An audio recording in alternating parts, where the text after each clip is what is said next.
In 3 minuti il TG del quotidiano La Nazione Siciliana. In attesa della manovra economica per 100 milioni.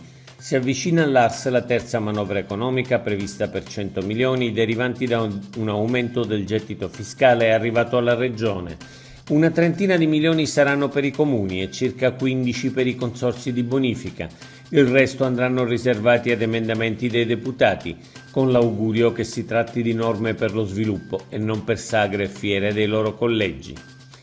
Il G7 Agricoltura a Siracusa. Il ministro dell'Agricoltura Francesco Lollobrigida in Puglia ieri ad un incontro sulla politica agricola comune ha annunciato che in concomitanza del prossimo G7 dell'Agricoltura a Siracusa nell'isola di Ortigia dal 26 al 28 settembre si terrà un'Expo dell'Agricoltura dal 21 al 29 settembre al quale saranno presenti le associazioni agricole e le grandi aziende, tutto il nostro tessuto produttivo, i nostri gioielli di famiglia da mostrare al mondo. Schifani convoca incontro per ritardi antisiccità. L'unica cosa che la nostra regione di certo non può permettersi sono ulteriori ritardi rispetto al piano antisiccità. Questo rischio sembra invece all'orizzonte. Per questo Schifani ha chiesto a Salvo Coscina, dirigente generale della Protezione Civile regionale, di convocare per domani tutti i soggetti interessati ai piani di emergenza per fare il punto della situazione. Turismo, luglio prenotazioni record in Sicilia.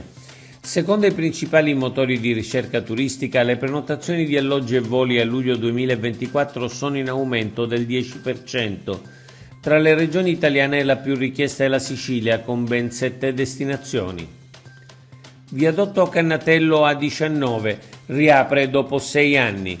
Sono stati completati da ANAS i lavori di risanamento del viadotto Cannatello della A19 nella carreggiata in direzione Catania nel tratto compreso tra i chilometri 84 e 89.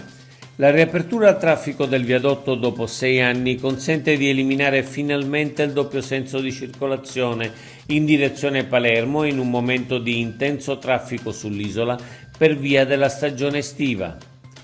La Meloni vince e la Le Pen perde e non è un caso.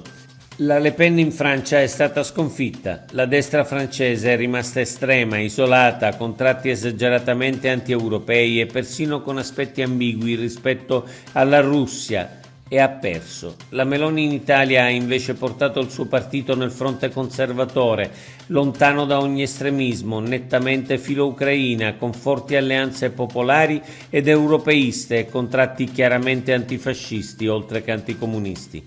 E ha vinto, e certo non è un caso.